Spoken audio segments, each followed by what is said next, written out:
Talks కి రాబోతున్న celebrity ఎవరంటే మాస్ మహారాజా అనగానే గుర్తొచ్చేది మనకి రవితేజ. మనందరికి బ్యూటీ అనగానే గుర్తొచ్చే పేరు మన హరితేజ.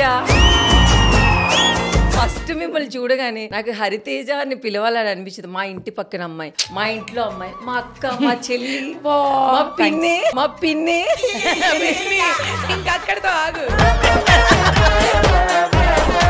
ఇప్పుడు ప్రెసెంట్ ఏం చేస్తున్నారు హరితేజ గారు? మీరు భోంచేస్తూ ఉంటాను.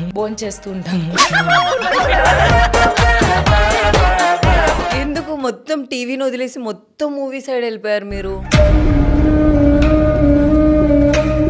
కొంచెం మేబీ అలా గ్యాప్. మొన్నే కదా, లాస్ట్ సంవత్సరమే కదా బిగ్ బాస్ లో కనిపించాను. అన్ని రోజులు టీవీలో కనిపించాను కదా. ఒక్కసారి మా కోసం ఆ హరికథ మళ్ళీ వినాలనుకుంటున్నా. వాడి కథ నీ కథ వేరు వేరు అంట, నిజమో అబద్ధమో అసలే తెలియదంట, చిన్న పోస్టుకి నువ్వు పెద్ద దందాన్ని ఎత్తినేసుకుని బుర్రపాడు చేసుకోకంట, సోషల్ మీడియాని ఎంత కావాలో అంత వాడంట.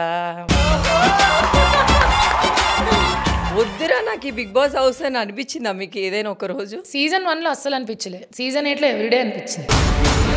ఎందుకు అప్పటికిప్పటికి ఏం చేంజెస్ ఉన్నాయి? అమ్మో చాలా చేంజెస్ ఉన్నాయి కదా. 8th సీజన్ తర్వాత డిసైడ్ అయిపోయాను ఇంకా చూడకూడదని బిగ్ బాస్. అంటే ఇంట్రెస్ట్ పోయింది.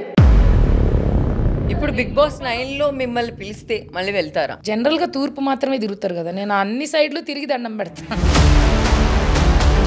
తారక్ గారికి మీకు చిట్టపట్లు ఉంటూనే ఉంటాయి.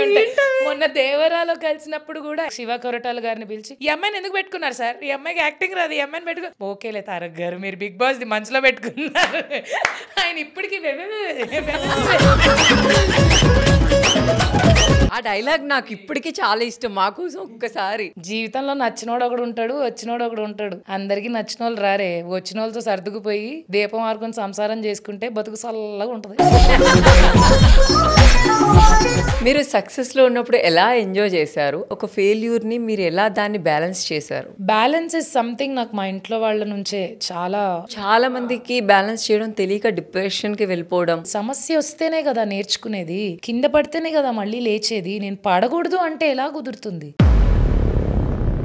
ఫెయిల్యూర్ లో నేను చాలా నేర్చుకున్నాను, సక్సెస్ నాకు ఏం నేర్పలేదు.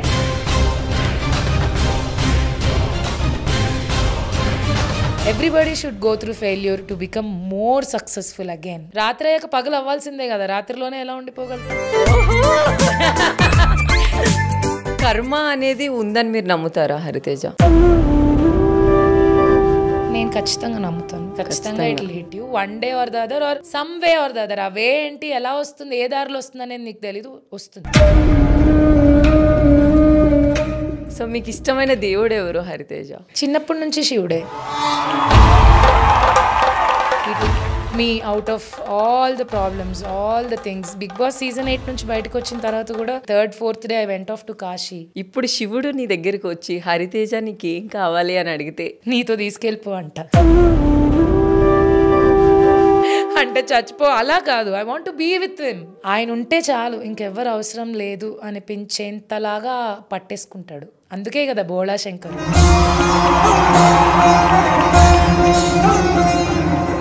ఆడవాళ్ళ వల్ల రాజ్యాలు కూలిపోతాయని ఒక సామెత మనం వినే ఉంటాం కదా, దాని మీద మీ ఒపీనియన్ ఏంటి? If a girl is happy, the society will be happy.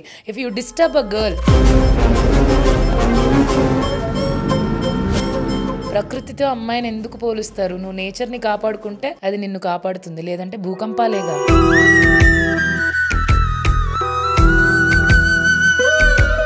Kissik talks ప్రతి శనివారం రాత్రి 7 గంటలకు మీ బిగ్ టీవీలో.